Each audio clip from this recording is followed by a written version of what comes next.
Good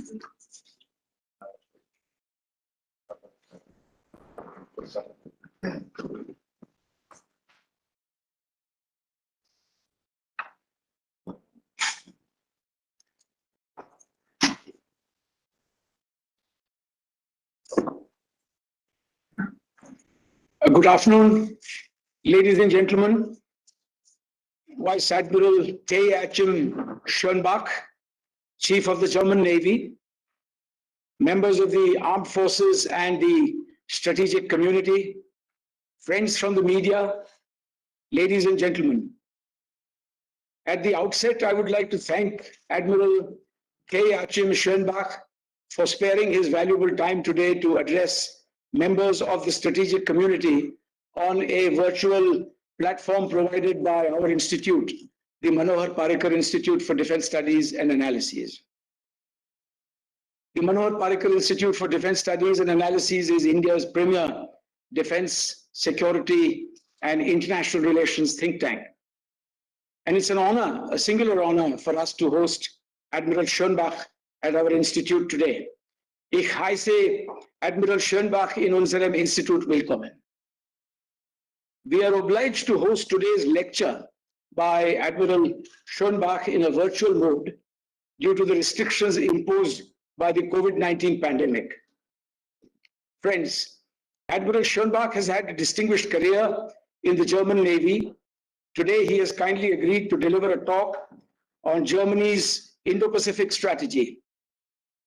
His presence in India, as you may know, coincides with the visit of the German frigate Bayern to Mumbai at the end of a 7-month-long deployment in the Indo-Pacific region.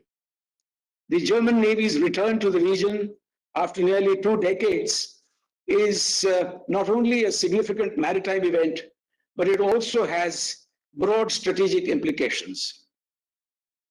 We welcome the growing cooperation between our two navies. Much has changed in the 2 decades since the last deployment of the German Navy in this region. The world has changed immeasurably, but perhaps not as much as the rapid shifts underway in Asia.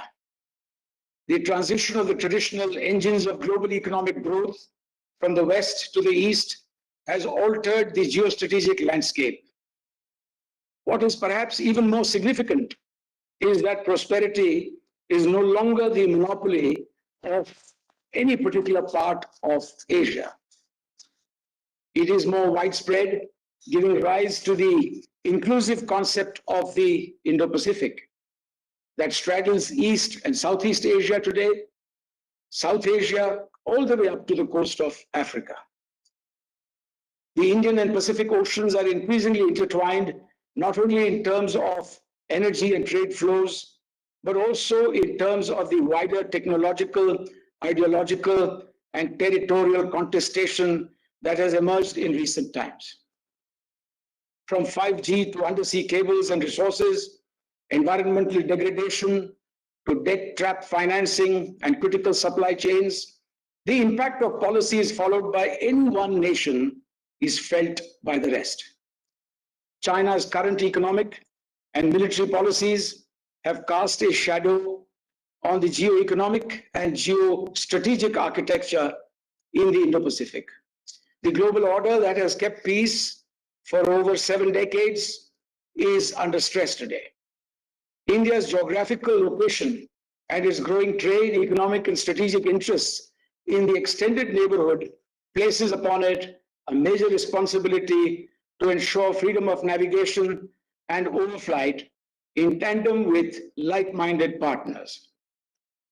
Like Germany, India advocates freedom of trade and navigation, maintenance of the rules-based international order, and the peaceful settlement of disputes. There is a growing international consensus on the relevance of these fundamental principles. As a major economic power, Germany has played a key role in the evolution of the EU's Indo-Pacific strategy. India and Germany share a unique bond. Our ties date back to many centuries. German scholars took the lead in Indology and Sanskrit. Nearly 5 decades ago, I obtained a diploma in the German language from the Max Muller Bhavan, 45 years ago to be precise. Ich habe vor 45 Jahren Deutsch an der Universität gelernt, aber ich hatte keine Gelegenheit, es anzuwenden. Ich bin niemals nach Deutschland gereist und ich habe jetzt ganz alles schon vergessen.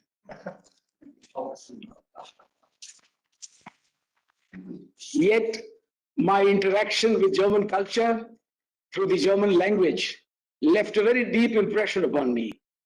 Germany's post-war transformation and precision in many fields, including in manufacturing technologies, are examples of what can be achieved by other nations with the right training, the right attitude, and the right structures. Friends, India and Germany must work together to promote defense and security ties. I am confident that the current visit of Admiral Schonbach to India will provide fresh opportunities to deepen our strategic dialogue. With these words, may I now invite the Chief of the German Navy, Admiral Kay-Achim Schonbach, to deliver his talk on Germany's Indo-Pacific strategy. The floor is yours, Admiral Schonbach, and may I invite you to take the position at the lectern here. Thank you.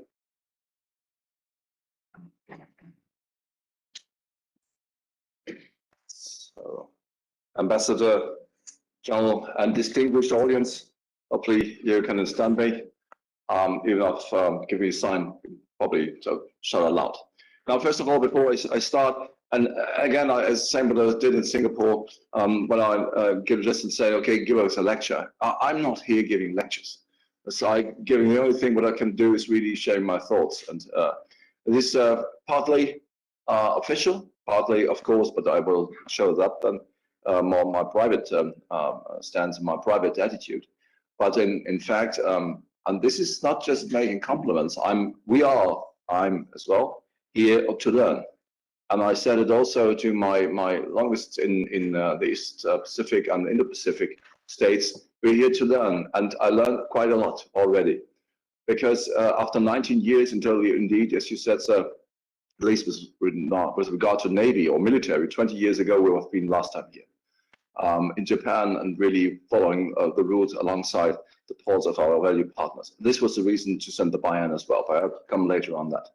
There's one thing, and this is not a very big story, but it's a teaser. I'm not American, so I don't make jokes because I'm German. We make no jokes, and we even cannot even tell jokes. But the fact is, and I think I've seen it, I see on the shared monitor so many ladies, and this is even for me, I think, a compliment. The fact that my middle son, who had an exchange with Rotary here in Mumbai 1 year, although he had to go to school, he was at school, he was touring around India, and he met a girl, and he's still engaged with her, and he's planning to marry her and immigrate to India. And he has already a job in Mumbai, but due to COVID, it was impossible. So probably in the future time, I take my wife and come to India as well. So I think, and the only last thing to make clear why I'm so impressed always of Indian women, she's just a one-time girl for 150, 155, 160, and he's a 190 tall guy. When she's shouting his name, Kai, come, I've never seen, he never followed me in all her life during the time he was living in our household that way. And now I know what I have done. So, ladies and gentlemen, now this is the opening. So again, good afternoon, ladies and gentlemen. First of all, Ambassador General, I would like to take the opportunity to thank the Parrikar Institute for Defense and Studies Analysis, in particular for offering me that platform to speak to this distinguished audience as a representative of the German Navy. Given the geographic distance to my HQ, my headquarters is around 5,900, 6,000 miles from this academy. I'm very delighted that issues of European security, and especially of those of German military and German Navy, are of interest to you. I'm personally convinced that in our interconnected world, distance became of minor importance. Might be anything. However, before going into detail, I would like to start with a very special thank you. I would like to thank India, and in particular the Indian Navy, for their exceptional hospitality, but also for this institute. The very short time I've been here, although it was my 7th or 8th visit to India, I already experienced the overwhelming Indian warmth.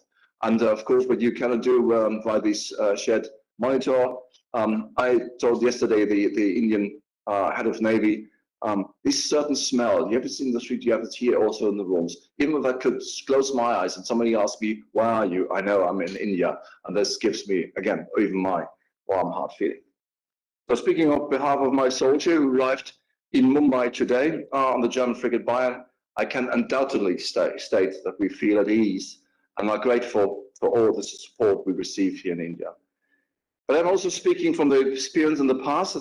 As I said, my several times to India, my son spent here the year, so I will look in the future. So ladies and gentlemen, as previously announced, let me now elaborate on Germany's intentions and experiences gained in the Indo-Pacific region from the point of view of a naval officer. During the last decade, we have experienced multiple developments. We are all clear about this, we know this all, but that have changed as ambassadors at the global security situation. Cyberspace is already a military playground, to be precise, a battlefield. China has built artificial islands in the South China Seas and reaches out along a chain of ports and support spots towards the west. Russia threatens its neighbors with military force to prevent them from leaving the Russian sphere of influence. Interesting, we're talking about the spheres of influence again. I thought we overcame that. European partners, including Germany, are now sending warships to the Indo-Pacific as a commitment of engagement in support of rules-based international order and freedom of navigation. These developments clearly show how volatile the global security situation has become and how difficult it is to make reliable forecasts. To start with the German position, it sounds easy. It sounds really easy to reach. Global stability is a precondition for global prosperity. Now, fine. Okay, everybody could agree on this, but we have to do much effort to really reach that. In order to understand why Germany, not the Brits and the French and Americans who sent warships into this region, why Germany has sent the warship thousands of miles to the Indo-Pacific, I would like to shed some light on Germany's foreign policy guidelines. As you all know, Germany, following its Indo-Pacific guidelines, has committed to step up its security and defense engagement in this region. The rationale for this approach was highlighted by the former Minister of Defense, Annegret Kramp-Karrenbauer, and she said, quote, "The world's political and economic center of gravity is shifting from the transatlantic to the Indo-Pacific region. And this is where the future international order will be shaped," unquote. And I believe that. With China, Japan, US, and of course India, the world's largest economies share Indo-Pacific coastlines. Almost 60% of the global GDP and 2/3 of global growth are generated in this region. As much as 25% of international maritime trade passes through the Strait of Malacca alone. If these maritime routes were being impeded, the impact on supply chains to and from Europe, including Germany, and thus on Europe's prosperity would be severe. So it is our own, and I say it definitely, vital, not just interest, vital interest to have a focus on this region.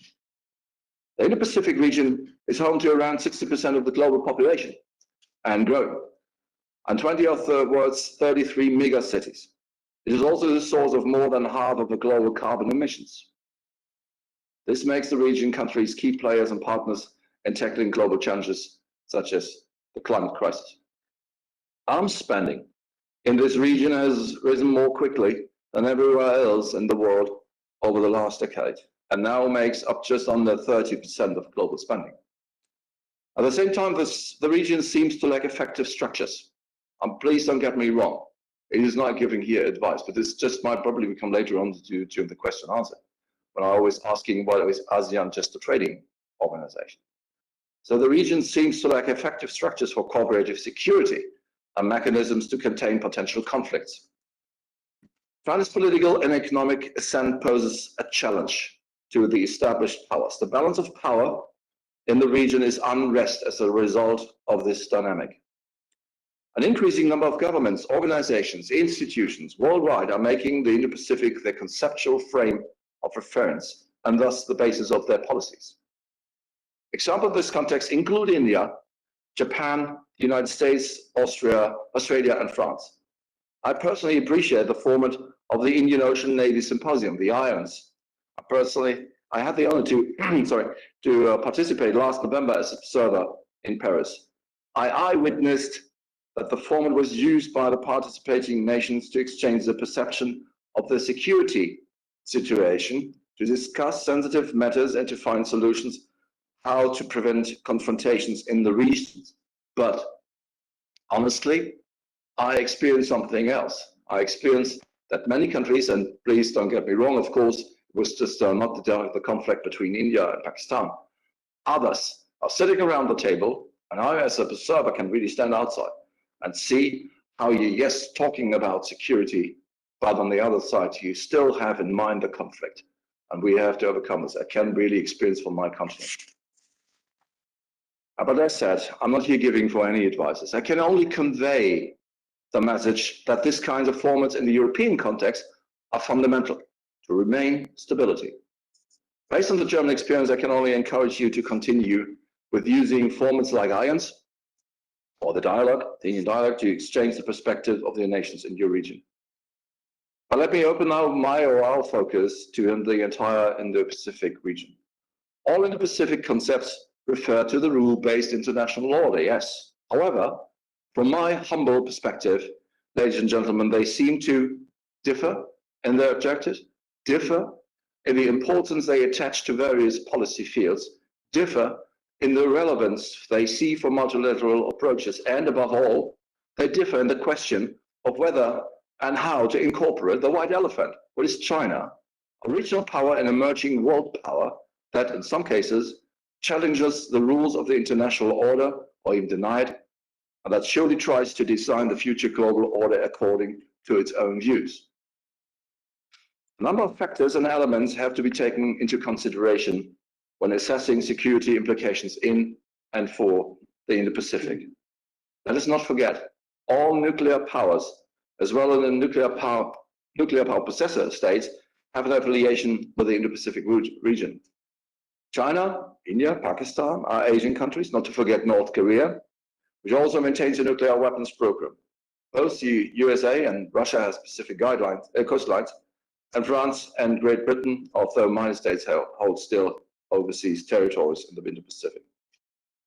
Furthermore, to increasing geopolitical tensions and open power rivalries, there are numerous disputed borders, simmering internal and cross-border conflict with significant refugee movements and networks of regional and international terrorism that can affect global stability and our interests in the region. The US, and this is important, especially also for Germany, is increasingly, not just beginning now, but already since 10 or 15 years, increasingly moving its strategic focus from the Atlantic to the Pacific region. However, while China focuses exclusively on the Pacific, until now, the US has to keep an eye on both the Pacific and the Atlantic Ocean.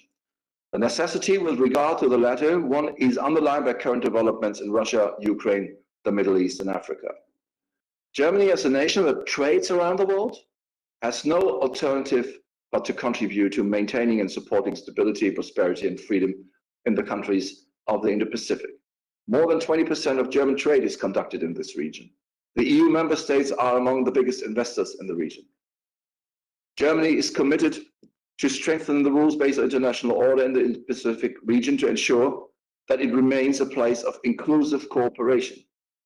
Germany advocates open shipping routes, open markets, and free trade, a level playing field, while at the same time promoting digitalization, connectivity, and human rights. A free and open Indo-Pacific is a core foreign policy objective for Germany and the EU, as outlined in our Indo-Pacific strategies. But one thing, ladies and gentlemen, to make clear, you can't really believe that Germany has no hidden agenda. As I said, we are Germans. We're probably not smart enough to run a hidden agenda. But in fact, I don't undoubtedly want to say the reason is not we are so good people or tree-hugging people. Of course, it's all about money. It's about influence. It's about we need stability. And I think the same is with India. You need stability and prosperity, not just to deny China to become a world power. It doesn't matter at all. But the fact is that we are setting the norms. And I think human rights, and I see this even here in India, the fact of human rights, the fact to respect all and to give respect and pay compliments to others. I think these are really values she should not even survive. I think she should be the principal of the world. Germany's Indo-Pacific policy is based on a set of core principles, just to put them together. Now, as I said, Germany's action is fully embedded in a European approach, but between brackets. There's one thing, and I think I have to really transfer this information and really this new trend, even in Germany. We were always, and we are here amongst us, don't quote me, but we are very often really hiding behind the frameworks of UN, EU, or NATO for obvious reasons, due to our historic experience we made after 45 or before 45 and then later on. But it is now a new trend, and also by the new government, really to say clear-cut what we see, even here in the Indo-Pacific, just hiding behind these frameworks. Second, Germany does not act unilaterally, but in a multilateral framework. Germany pursues a rules-based international order that pays respect to the rule of the law, to universal values such as I said, human rights, universally agreed policy objectives such as the United Nations Sustainable Development Goals. The policy guidelines constitute an invitation to all of the region's countries to expand and deepen their cooperation with Germany. It is in this spirit of inclusivity that Germany sees a role for itself in the Pacific. At the same time, it is keen to ensure that no countries will be shut out. And this is probably giving now already an answer to what probably comes later up as a question. I was many times asked for why are you sending a ship? Probably, of course, not probably, of course, one ship is not really provoking anything. This was also not the idea. But we are here, and this is the same reason why I'm here now today. We are here on our own. We're not, of course, we're promoting the European idea of freedom and prosperity. But sending out the ship to the Indo-Pacific or even to India, we are here on a bilateral basis with India, in that case. And we are through the South China Sea on our own interest, and not for the US, what probably many people think. No, that is not true. We are just here on our own. However, inclusivity does not mean equidistance from the major powers and the competition of systems. Germany stands up for its principles more than we've done in the past, and is ready and willing to strengthen them together with like-minded partners. And I think India is, and I think I say very often, this is not just a silly compliment. I say very often, India for me, well, not even the biggest. It is the biggest, but probably also the greatest democracy in the world. I think this is a right partner for us. In order to reach common goals with countries in this region, we need to work together with those countries that share our values and understanding of international law. Especially India, as the world's largest democracy, plays a vital role, and I say again, a vital role in the regional security and stability. Without India, nothing happens here. It is one of the 10 biggest troop contributors to the UN peacekeeping operations, and committed to the same goal as Germany, to keep rule-based order in the context of UN peacekeeping. Also, from my point of view, the stability in the region. Not only the Indian Ocean, the Indo-Pacific region logically depends on India as one of the globally strongest countries. India is a very important partner for many neighboring states, and shows its awareness of their responsibility in the region with projects like Neighborhood First and Act East. As a leading nation in South Asia, India fosters economic development and connectivity. Therefore, India is a very important strategic partner for Germany, and we are resolved to continue cooperation with India towards supporting security and stability in the region. But not only together with Germany, India's cooperations with the US, of course, Japan and Australia, so the Quad format also serves to maintain freedom, openness, and security in the Indo-Pacific region, and better coordination among the major democracies in the region. The importance of strong cooperation just between our two countries was outlined in the coalition agreement, the new coalition agreement of the newly formed government of Germany, where India is mentioned in a very prominent way and a certain spot. We haven't done this before, should have, but we have now. Speaking of the new German government, you might be asking yourself to what extent this change in the political landscape might have an impact on Germany's foreign policy. After 16 years in office as Chancellor, Christian Democrat Angela Merkel has been succeeded by the Social Democrat Olaf Scholz. Well, in general, no change in government, no change in personnel will go unnoticed. At the same time, foreign policy is a policy field in which continuity weighs heavily. Our new Foreign Minister, Annalena Baerbock, yes, I heard it very often, she is young, she is 40 years old, she's unexperienced, like many others as well. But she made now absolutely clear-cut, unmistakable, clear that in continuation of the former government, she wants to devote special attention to the Indo-Pacific. But really, direct comparison with Mrs. Merkel and the former foreign minister with regard to China, really a different stance. Likewise, the fundamental principles of German foreign policy will stay the same. Germany stands for Southern Europe, transatlantic partnership, a commitment to peace and security, and so on and so on. These are the old and also the new guiding principles of foreign policy of Germany. A look at the coalition agreement, the program of new government shows that with regard to Indo-Pacific, to Euro region, the new government wants to continue on the path taken. I quote, building on the Indo-Pacific strategies of Germany and the EU, we are committed to a free and open Indo-Pacific region based on global standards and international law. We want to achieve progress in cooperation, particularly in the areas of strengthening multilateralism, the rule of law, democracy, climate protection, trade, and digitalization. We want to jointly promote an intensive dialogue on peace and security in the Indo-Pacific region. End of quote. So here in the region too, what must prevail is not the law of the strong, but the strength of the law. Even it's just the same, but there's so much truth in it. This also applies to the shipping routes through the Indian Ocean and the Pacific. I've just been there at the International Fusion Center on white shipping. I make this absolutely clear, and the people they're well aware of this. The UN Convention of the Law of the Seas as a comprehensive maritime regulatory and cooperation framework and the freedom of navigation enshrined therein have universal validity. Germany is prepared to strengthen our rules and standards in the region and help if offered and accepted also by military force. In other areas too, such as environment, labor, trade, global health, management, human rights and arms control, progress can only be achieved through regional or international rules and structures. The Bundeswehr, the armed forces of the Federal Republic of Germany, supports these strategic goals of the German government laid out in the chapter Peace, Security and Stability. And it does so in particular by showing maritime presence in the region and pursuing more intensive cooperation in joint exercises and training and dialogue with partner force. There's one thing I was very often asked during my last two trips here, also in India, but also in Singapore. They said, my God, you're sending a frigate. Oh, that's fine. I know. What do you do next? Everybody, or many of you, are the people I spoke with, were concentrating on this frigate. One frigate is not much. The next time I want to send a frigate and an auxiliary. But if you read the guidelines carefully, there's so much more. It's dialogue, it's conferences, and so on and so on. We have a different perspective like Britain and France. That's why I'm saying, okay, we accept, and of course we focus on multilateralism, but we are here on our own. But with a Chinese diplomat, I have good relations with. He's working for the Chinese embassy in China, in Germany, of course. He asked me, now what is sending a ship to the Indo-Pacific region, to South China Sea?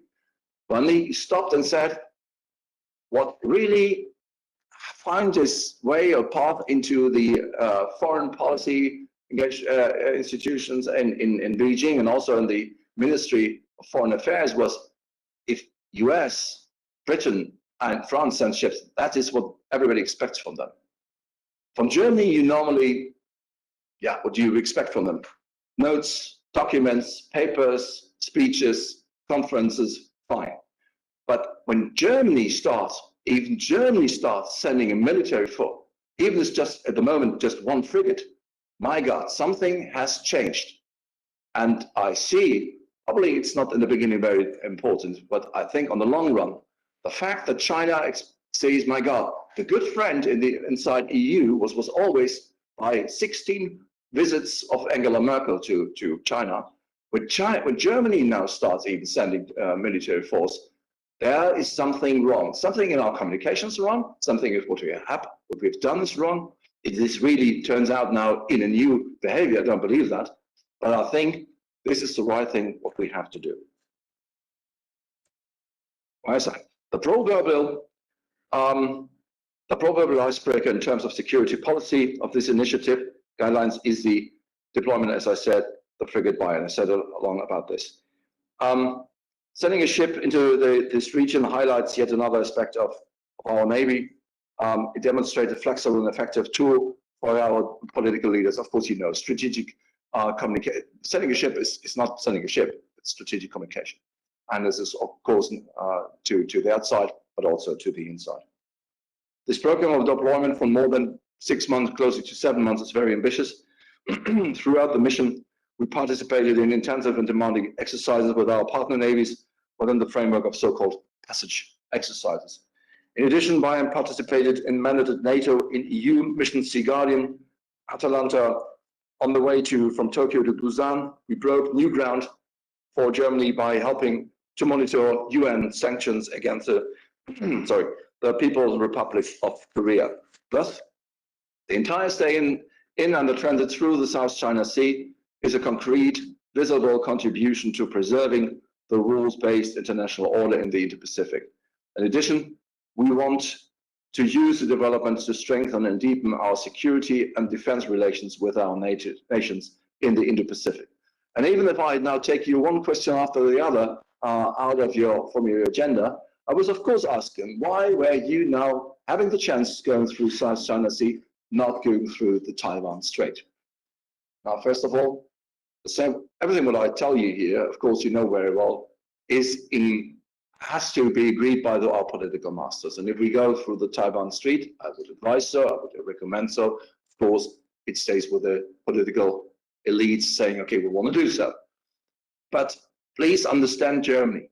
It's the first step after so many years. Now the strategic document.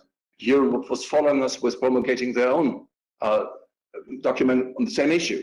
And we sent a ship. The next time we sent 2 ships. We sent this year a bunch of Eurofighters of the Luftwaffe, of our Air Force, for pitch black exercise and others. So these are many, many steps. And again, if United States indeed saying, okay, showing a slide with a 80,000-ton aircraft carrier and say, this is 80,000 tons diplomacy, we don't do it this way. We do it in a different way. I think a small step, learning from you, and I listen, and you can believe me, not even me, others as well. We listen carefully what you give us as advice, and I never would expect that one of the political elites in Germany would say, "Oh my God, give up what the Indians or the Singaporeans or Japanese said." We are, in comparison to others, listen very carefully. The mission has fully met our expectations. The German Navy has not been in the region, as I said, since 20 years. We have to learn a lot of things from scratch, not just in terms of geography and hydrography, but also above all at the countries, the people, and the different perspectives are concerned. I just heard about when I was at the National Foundation, and I asked for an Indian perspective on a certain issue, and he said, yeah, we have a clear-cut perspective. We have 1.5 billion perspectives, because we have 1.5 billion individuals living in India. So, okay, I got the joke. Probably it's more or less the same thing. For me, the visits here in India, Vietnam, Singapore, Japan, Korea, and also in Australia have been very enlightening. Even though the perception of the security situation has only revealed a large number of similarities, it still varies greatly from region to region. During the Bayern's recent pod call in Tokyo, this was brought home to us once again. In all my political exchanges with counterparts from Japan and Korea, I could see always the great concerns with regard to China's military uprise. China's military budget increase had more than tenfold in the 20 years and in the last 20 years. And as a result, China's military and maritime capabilities have continuously expanded. And if you count correctly, the Air Force is already the biggest Air Force in the world, and even Navy has more units than the US. Provocations in territorial waters, and especially in the economic exclusion zone claimed by Japan, are an almost daily occurrence. Most officials in the Republic of Korea have a completely different perspective, or to be more precise, display a great spectrum of perspectives, from close partnership with the USA and the strong position against North Korea on the one hand, and the appeasement, or so to say, good collaboration with North Korea, and the need for China as a mediator on the other. The two examples depict the complexity of the different political perspectives in the region. You are well aware of, you are used to it, but from us as an outsider, sometimes we say, oh my God, is it real? And this is only logical that the complexity rises the more countries and peoples we consider. Singapore, on the other hand, seems to be more or less neutral, as long as the security situation does not escalate and threaten Singapore's prosperity.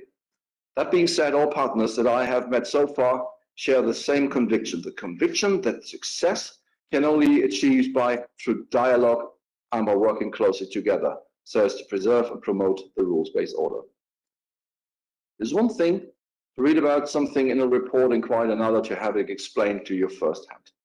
And as a result, this leads to an assessment of China's international role that is completely different from the Chinese image prevalent even in the German public. Geography matters.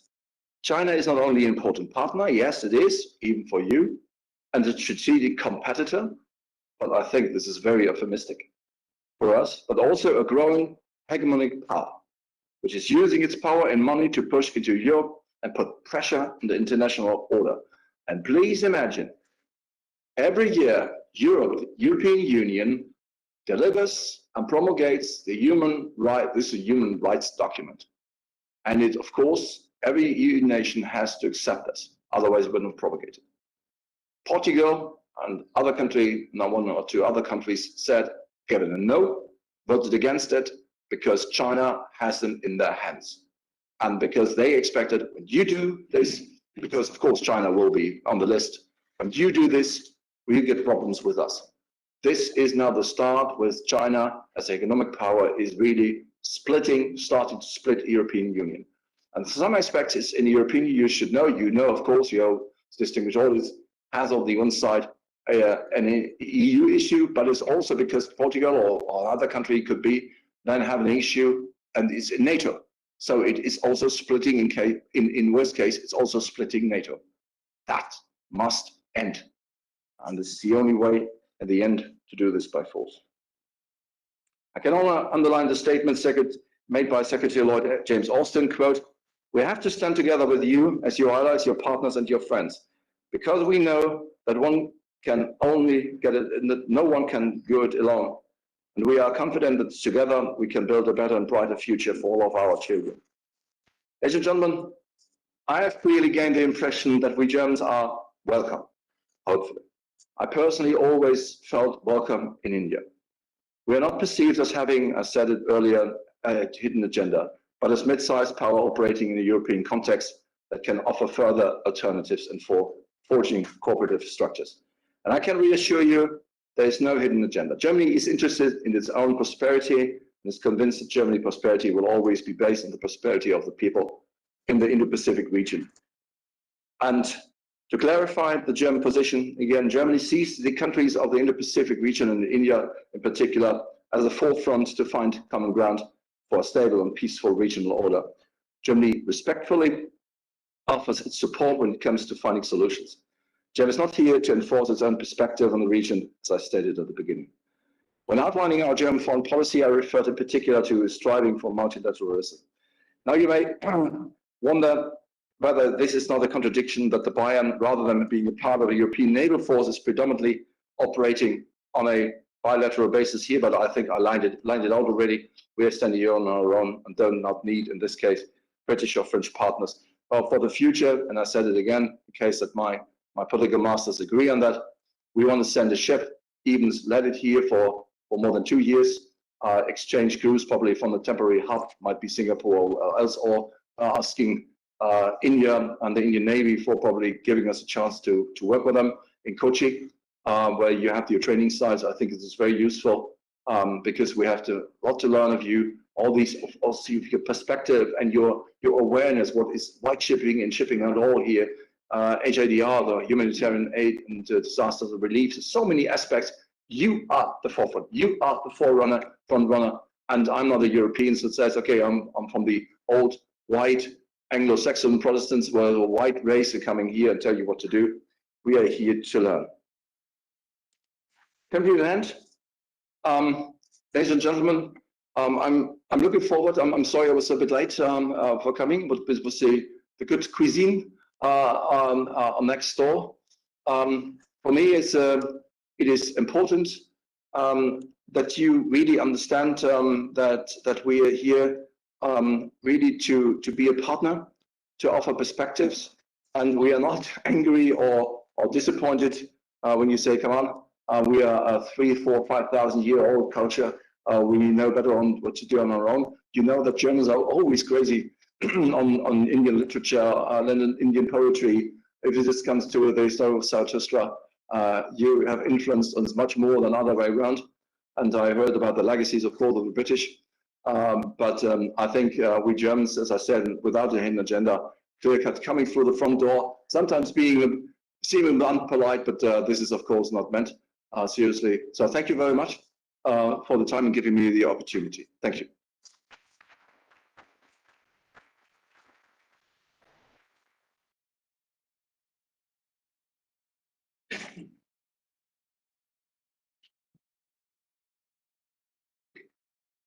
Thank you very much, Admiral Schonbach, for that very wonderful, enlightening talk and exposition of Germany's Indo-Pacific strategy. I think you very successfully gave us the broad context in which you looked at developing, evolving Indo-Pacific strategy. And Germany has obviously, to look at it in terms of the bilateral context in India, as also in the broader multilateral context. But from all that you said, I have absolutely no doubt that Germany is here to stay in the Indo-Pacific as an economic power, as a major stakeholder, which has interest in the peace and security of the maritime domain system. On all accounts, engagement and cooperation is only set to grow in this context. If you now permit, we have 15 to 20 minutes of time available for Q&A. And I have meanwhile culled out from the participants a few questions that they have posed. And I wonder if you would like to take one question at a time, because if I read out all of them, I might only succeed in adding to your confusion. The first question is from Commodore Abhay Kumar Singh. He's a former retired officer of the Indian Navy, a research fellow at our institute now. He asks, the new German coalition government has recognized China as a systemic rival. How is this rivalry likely to pan out in the future? The second part of his question is, how does Germany propose to reconcile its long-term commitment to the Indo-Pacific with its budgetary constraints, if any? Yeah. We have in all about 8 questions, so I would request you to pace yourself out accordingly. Yeah, I'll do it this way. Commodore, no, first of all, thank you for the question. Yeah, I had to do my outline. When we're talking about system, rivalry, or peer competitor, as I said, it's very euphemistic. I'm not scared to say how China acts like an enemy to many countries. Probably not to ours. Question on to ban out. I think banning out, okay, this is, I think, many steps ahead of us. I think the first step is that we really accept what China is really doing. Not probably even in Africa or somewhere else, but just to give you a good example, I think it's a good example. Germany was always, and Mrs. Merkel was very in favor for China. Merkel was really saying, okay, we go for the 5G technology of Huawei. We have no problems if China is building a new infrastructure in Germany. We have no problems if China is buying robotics or whatever. Not realizing what this means to other countries. And of course, I know very well, and I'm well aware that when Germany even gives technology to Pakistan, it goes one by one through Pakistan in the direction of India.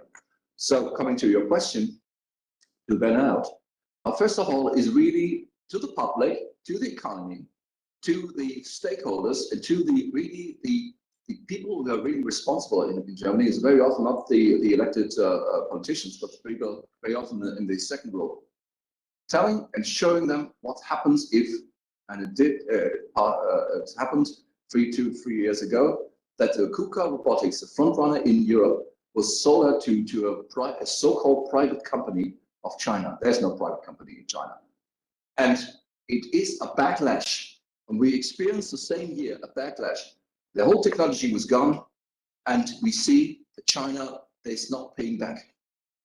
So this is something what we really show, and even this lecture here, what is not a lecture, but even this talk here, the same was Fullerton. And I know that Fullerton was really pressed to many German politicians and stakeholders, saying, my God, this is the first one, and together with those who give the question and answer period, my God, China is not that nice country that we probably thought of. Long story, well, it's a long monologue, but please understand Germany. Germany, since 1945, but especially since unification, believe in, like the Chinese, sense of harmony. We have many politicians who think, except of Russia, everything is in harmony. And when I wrote this down today, the principle of Saga, the strength and growth through all peoples, I read the same in China. But in China, there's a hidden agenda to make these people clear that China is more than a rival. And in case of, they will fight for what they think what is their side, their rights. This is the first thing. And budgetary, yeah, okay, as I said, in the US, everybody looks at the defense budget. The same in France and the same in the United Kingdom, I don't know, probably it's here. Germany has a comprehensive approach. This is not hiding behind a vague principle. We see the budget of foreign affairs, the budget of internal affairs, of homeland security, of defense, of development, of economy. We see it as a whole. And we try to make an influence on regions. And I think we were in the past very successful without just sending ships. So even if we have, and it is not sorted out yet, I'm in close contact, of course, with my minister. Yes, it will be a hard time because now we have the Green and the Social Democrats in our government, but we have also the Liberals, but we have not a very sharp cut of budget in the defense budget. But however, if the little bit what it comes from the defense budget and other budget where we have the possibility to put some influence in the region, positive as I hope, I think we are on a good way. Thank you. The second question is from Colonel Deepak Kumar of the Indian Army. He's a serving Indian Army officer currently deployed here as research fellow at our institute. His question is, India and Germany held a PASEX in the Gulf of Aden in August 2021. Will this lead to greater bilateral and multilateral cooperation between the German and Indian navies and perhaps with others as well in the Indo-Pacific? I think in a way you did answer this question, but if you could elaborate a little more on what you have in mind when you scale up your cooperation with the Indian Navy, not just the auxiliary vessel that will travel with the frigate the next time around. But do you see this, notching up to higher levels of cooperation, more sophisticated exercises with better, more significant platforms coming into play? And will that also possibly include the others? Let me give you an example. When the French were here the last time around, they had a sort of interaction with the Quad in a Quad Plus format in the Bay of Bengal, and they had a bilateral with India in the Western Indian Ocean. Do you envisage any similar cooperation? I've succeeded in adding my own question to Colonel. Well, first of all, Colonel, yes. I could leave it with that, but of course, as you said, I elaborate on that. Now, the first idea is, of course, as I pointed out with the Kochi training site. The idea was always we are transiting through the Indian Ocean to the Indo-Pacific region, and we're coming back, and then we're visiting India for 1 day, 2 days, 3 days. The next day, my chart, General Song, asked me, Kai, could it be possible to have an exercise and training phase in the Indian Ocean for Bennett, Atalanta, something else, and then taking the opportunity for just having a month with India or a month with an East African country for exercise training purposes, instead of always staying in the Mediterranean or in the North Atlantic, where you find always the same guys and people. I said, for me, as long as you give me the permission, I can send the ships all over the world. Telling this, the head of Navy yesterday, and he came up with the idea of Kochi. Probably there are more possibilities, but Kochi, I think, is really a cornerstone. And I said, okay, it might be a good idea that we said, okay, we do a on the transit exercises and training towards India, coming here, having courses on navigation, on anti-coalition, on exercise training on here humanitarian aid and disaster relief, together with the Indian Navy. Probably that we together, and there was just yesterday was the first idea, going to the Maldives, to the Seychelles together, and have them try that in really on site. This is not Navy just, I was also with the Air Force. My very good friend, Ingo Gerhardt, who is the head of Air Force, he said, okay, let us train us together. And where could that be? He said, no, there's a big democracy. It's easy to come to that case to India. But these are first ideas. The very first step is that we have planned, we have yesterday agreed on that, we plan staff talks, where we never had. And I think, of course, I just learned that generals are dealing with general problems and majors with the major problems. So I think we give it to the experts and saying, okay, what might be of a good idea to work together. But other way around, not asking you to send a Indian ship to Germany, but probably to get a better mindset, to get a common ground, is really to even exchange personnel. Why not a German officer, Navy officer, set under Admiral staff course or senior staff course? We have talked about this because you were so far away. Now, Indo-Pacific region is coming closer to us.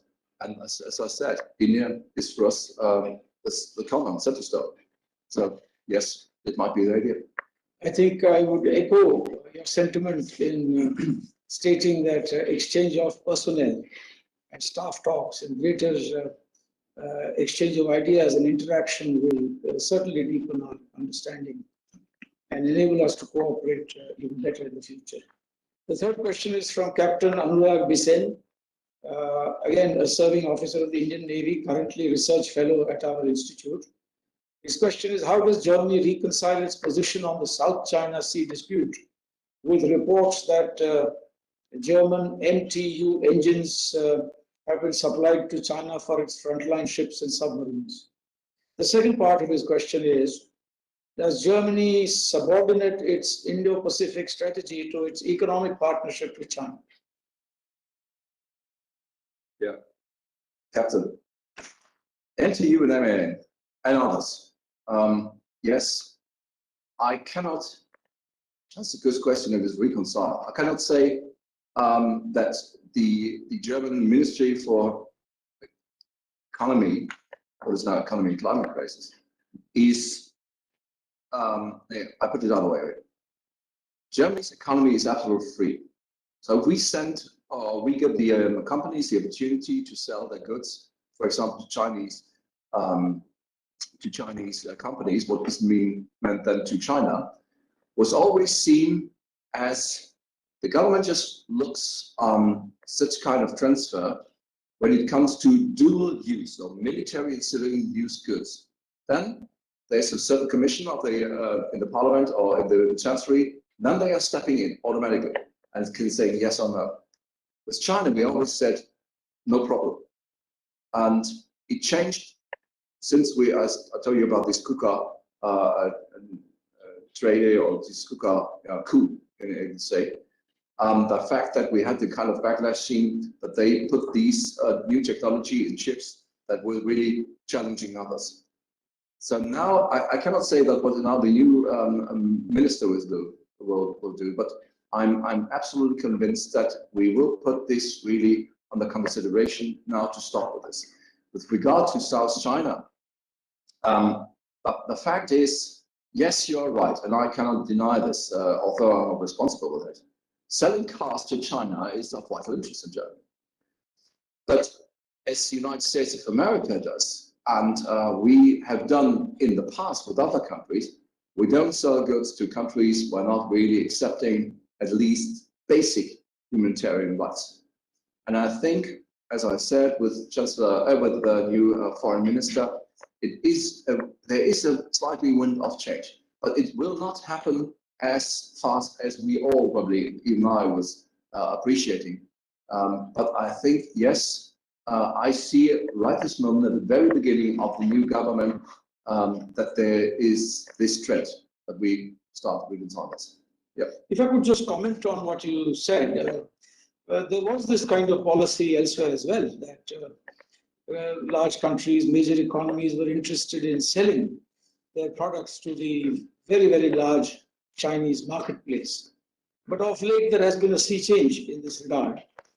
The United States is extremely cautious, but we have seen that countries like Australia and Japan are also doing a rethink in this regard. So I suppose it could be a matter of time that German public opinion also evolves in a particular similar direction. Dr. Jagannath Panda, research fellow at our institute, his question is, please outline Germany's specific role in the EU's global gateway strategy, especially with regard to the Indo-Pacific.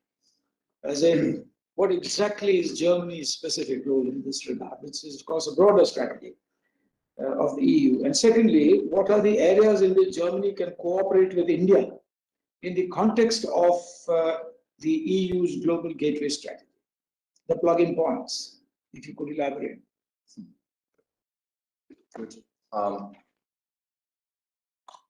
can right now. I can give, of course, I can give with regard to the first substance. Probably just a good answer because it's more foreign policy.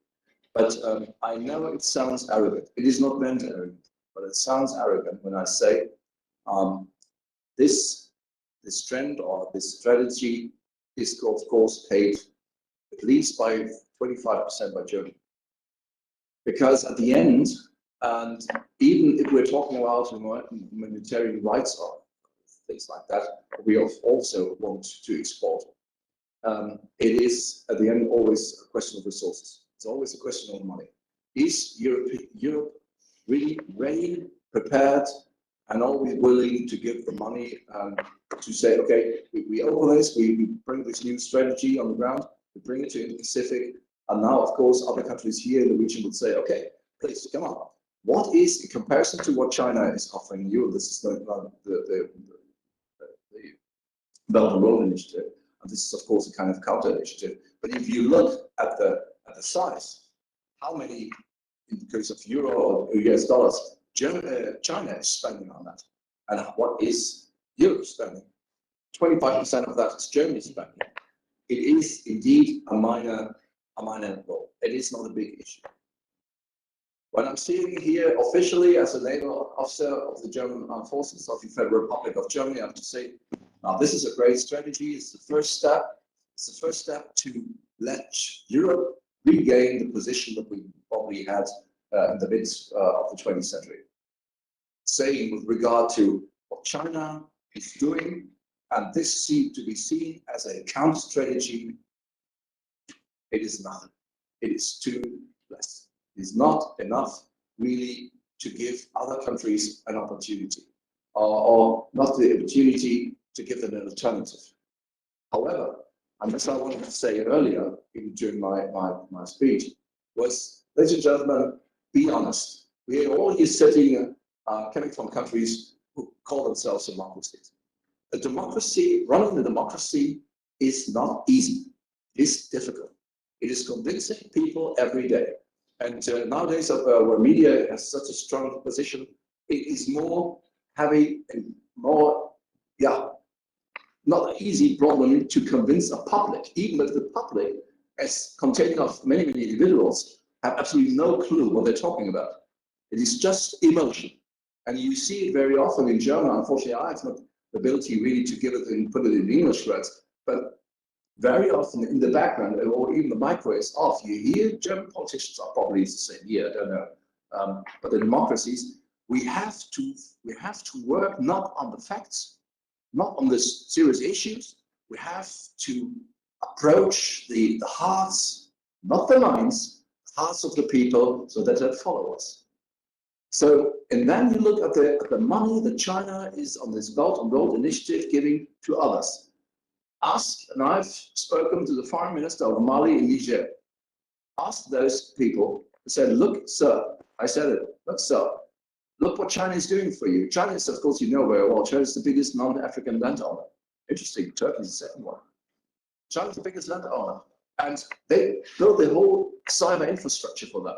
I said, sir, if you do this, you can never pay back the credit. This is impossible. Yeah, but now we saw young German officer, what do you think? It's all that, just young officer. Now we have a better infrastructure than you could ever have in Germany. Yes, and what is the money outcome coming back to Mali? It doesn't matter. No, sir, zero. Who is working there?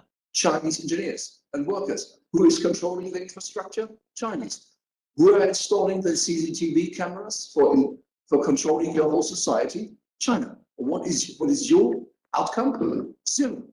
You can probably now have a better telephone connection with your partner. That's it.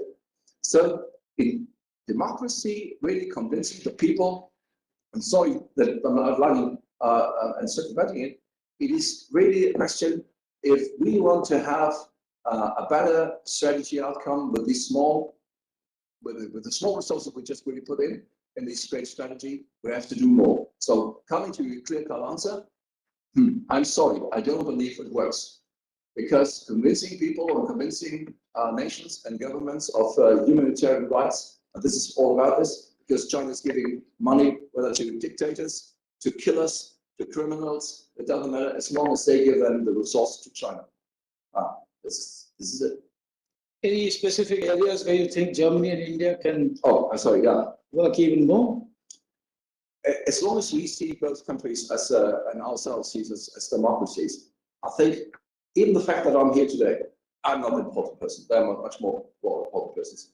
I think when it comes to political elites, they very often speak to each other. But of course, you know, the people in the second row or the third row, they are more important because call it bureaucracy or call it experts, those are the people who are connected to each other and really can do something. They can really make a big step forward. That is a military, and I can only speak for military, of course. That's the military. It's not just stuff talks. Let us explain each other our view to become a better understanding, to a common ground. As I said, stuff talks, exchange personnel. I was today in the international, here in the Fusion Center. I want to bring one guy here in. Even this is just more drug for drug. But I think we can do more.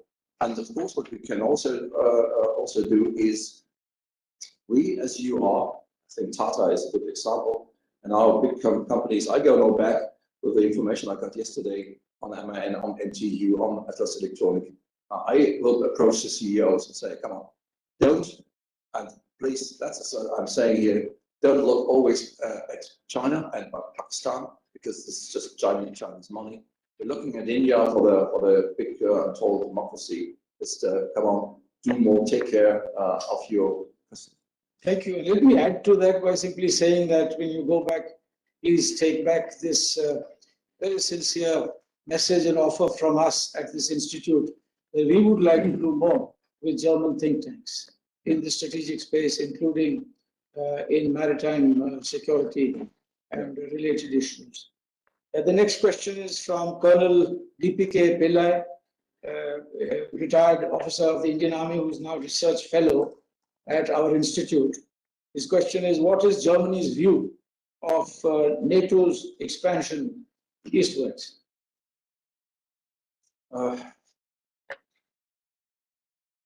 It is. I said to my lecture, it is. Germany's always tried to fit it best possible into the NATO perspective and idea. Germany says, and I think that's correct, as long as a country has its sovereignty and decides we want to join NATO, and it meets all the requirements, like EU, meets all requirements to be a member, I would say yes. And I think Germany is still doing this. Okay, Ukraine, of course, cannot meet the requirements because it's occupied, at least the Donbas region, by the Russian army, or by what they call militias. Take other countries like Georgia. Georgia is willing to become a member of take this is a good example. Do they meet the requirements? Yes. Yes, they do. Is it smart? Is it smart to have them as a member? No, it is not. No, it is not.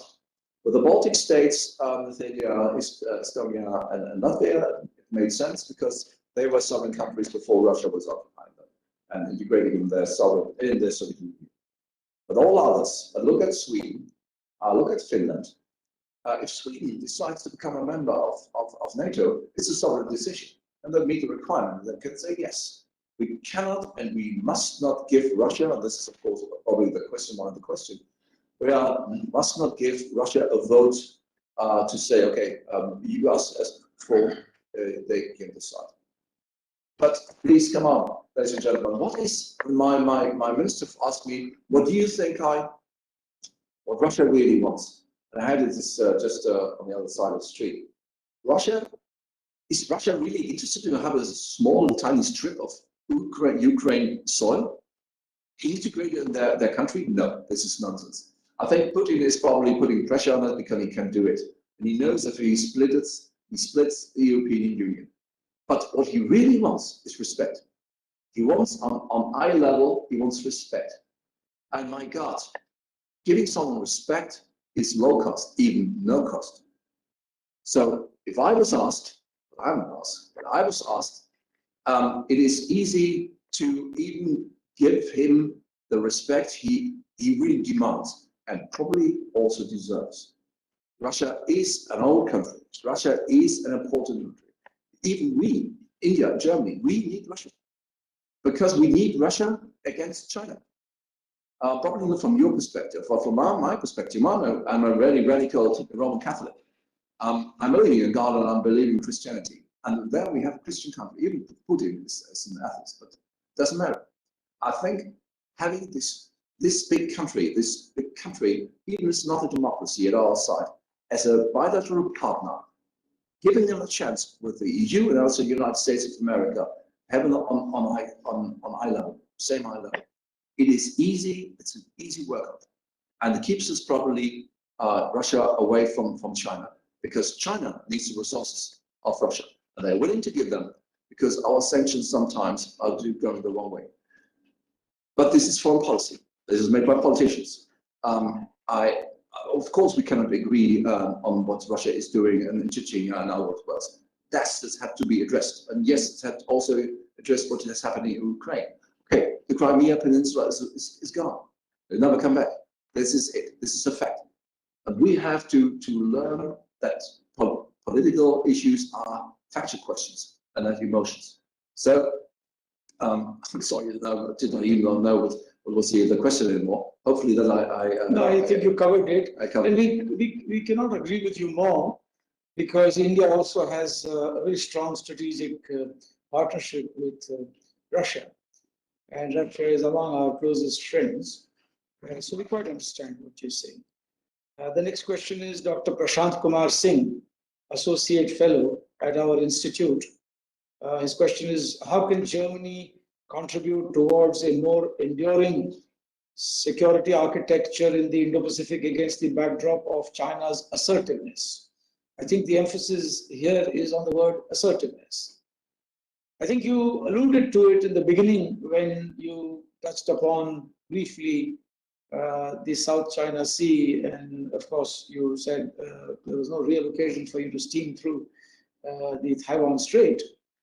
But Chinese assertiveness is manifest today in the, for instance, the very sort of questionable strait baselines that they claim in the archipelagic context in the South China Sea, which the world is not ready to agree to under UNCLOS. And as a sailor, what would you do? Would you react to such very spurious strait baseline claims or not? I wouldn't say it's easy, but you all know, with regard to UNCLOS, if you accept, who's you, we, us, Japan, everyone else, they're in the region, but we accept what China is doing there. I think they are already too advanced really to get back on the away from the rockets, from the rocks what they made islands of. But the fact is, and you know this from the United Nations idea of what is your right and what is your not right. If you really don't do anything from over many years afterwards, it is gone away.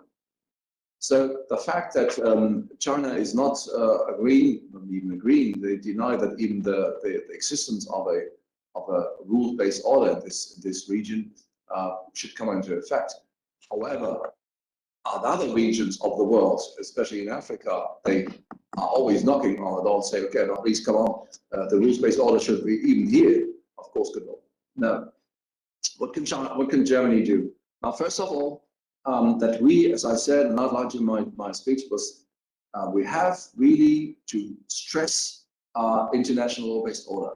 Yes, it is just a word or a couple of words, but you can always put pressure on the diplomats, and even in the international forum, every other country also joins us with that. China needs us, need China as well. Yes, and if it comes to climate crisis, you hear immediately very often people from the left wing of the House, the left wing parties, say we need China because the climate crisis is a big problem, since a few little rocks in the South China Sea. But the 9 dotted lines saying, okay, for historic reasons, after 3,000 years, this is a part of us. The next time, Seikaku Islands. I spoke with my counterpart, Admiral Yamamura. I asked him, Seikaku Islands is a part of the Empire of Japan. He says, yes. How you can cover it? I can cover it. I cannot cover it.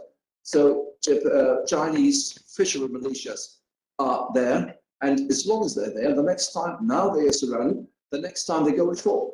And if you don't do anything, so what are you going to do? Now you ask me, would you draw a red line? Okay, I'm not able to do this, and I can't give any advice to do so. But if we don't do anything, it will go on.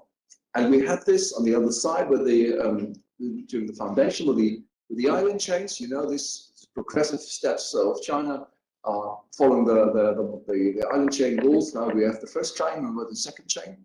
And I told the vice admiral on the other side, I said, how long do you want to wait until China is in the Indian Ocean? They are already here, but by force.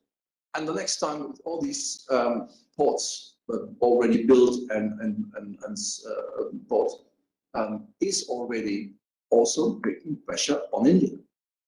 So coming back to your question, Doctor, Germany is in the framework of the UN, or not NATO, but EU, but in particular on bilateral basis, cannot just offer you a perspective that we can do something against. And of course, this is the one side, it's just talking. For me as a guy in uniform, sometimes I must say, okay, is the diplomacy really worth to do it? Yes, of course. But on the other side, you have always to have a hammer in your hand to make any kind of sanctions. And the admiral on the other side of the house, in the National Foundation, said, if you are one guy, a diplomat or responsible important person in Beijing, sleeping at night, you must have really a hard time, because due to geography, due to island chains, due to many other aspects, that is not sorted out yet for China. So instead of really giving always for harmony, for yin and yang, always China the possibility to expand a little bit more, and our outcome is more or less zero. I think this is the first way we have to do. Thank you.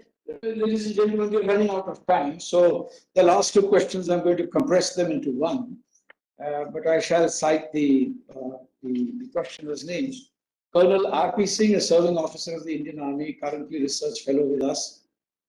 His question is about whether Germany has a China Plus strategy in terms of diversification of trade and investments. The rest of the world is attempting that, especially in terms of critical supply chains, not to get caught up into a relationship of over dependence on one particular country. So that's one part of the question about China Plus in trade and investments, like Japan, for instance, recently, or others. And Dr. Uday Bhanu Singh, research fellow at our institute, he's wondering if minilaterals or plurilaterals of the type that are being done right now in the region, are these likely to undermine ASEAN unity? That's a question probably easier for me to answer from my perspective. ASEAN, and this is when I was, I told the story sometime, I was standing on the roof of the Singapore headquarters, and the head of Navy showed me on the other side there, look, there's Indonesia and there's Malaysia. But unfortunately, although we are so close to each other, we don't talk with each other. And there are the Philippines, and there nobody. Fact is, but again, it is not just my outside look. ASEAN is a trading organization, but you all suffer from China, as we do, and we will suffer even more if we do not do anything against it. AUKUS is just the first step, but the fact that the United States is in there, probably many nations in this area have some problem with that. I think not against China, but I think ASEAN could be even more. Or some nations from ASEAN should stay closer to each other and found a security and stability arrangement. Don't call it an alliance, however you call it. I think you have to protect each other. The fact is, I heard on the other side that India has so many bilateral partnerships. And this is the only thing where I do believe that I'm right. When I was one thing learned from the European history is that bilateral partnerships mean nothing. If it comes to war, it comes to a continental war, and I believe there will be war. Probably not in these next 2 or 3 years, but in the next 1 or 2 decades there will be war. However war that it looks like. Partnerships will at the end bring nothing. I think there must be closer alliances. But of course you have to say why and against whom. And the question, China Plus, yeah, okay. Does it really work? It is. Yeah, we call it a strategy, but honestly, I think with the new government and they reconsider the trade with China, this is not meant that we don't have trade with China anymore. This is nonsense, of course. But we will couple it or attach to it more demands and more expectations from China than we have done before. And then Japan and the others come by that as an addition. Yeah. Thank you very much, Admiral Schonbach. This really brings us to the end of our event. And I know that there are many great qualities of the German people, but I could add 2 more to me: candor and forthrightness. And I think you've spoken straight from the heart, like a true soldier. So we thank you for the time that you spared, for being with us. And with these words, may I now request Dr. Swasti Rao of our Eurasia and Europe Center to kindly deliver a brief vote of thanks.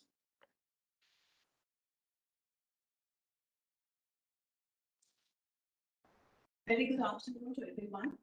On behalf of the Manohar Parrikar Institute for Defense Studies and Analyses, I extend my humble vote of thanks to Vice Admiral Schonbach, the German delegation, and other members of our armed forces present here. First, I'd like to thank Ambassador Chinoy, DG MP-IDSA, for delivering the opening remarks and welcoming the Vice Admiral to our think tank.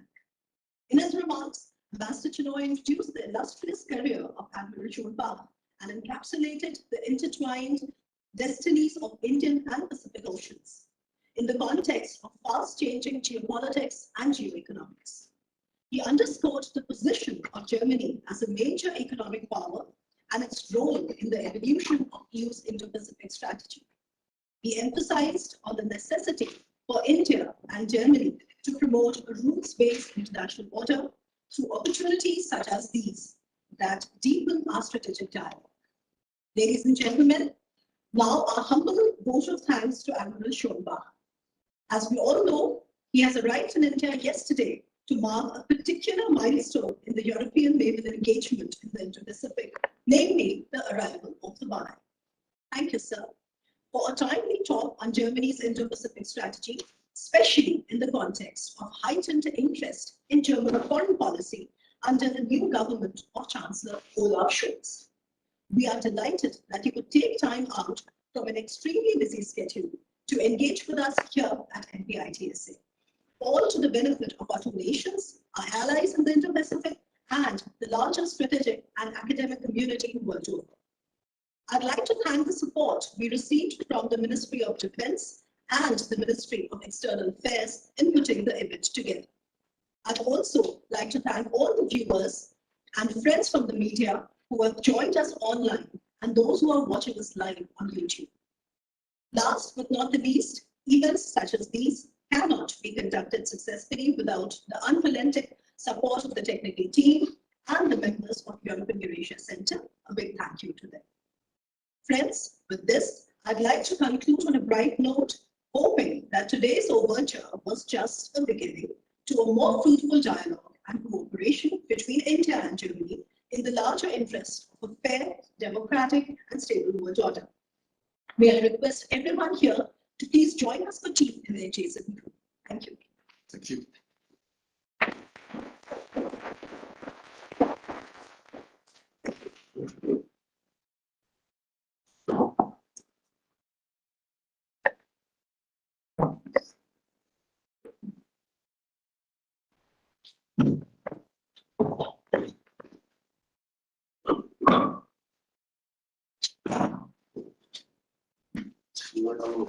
Huh?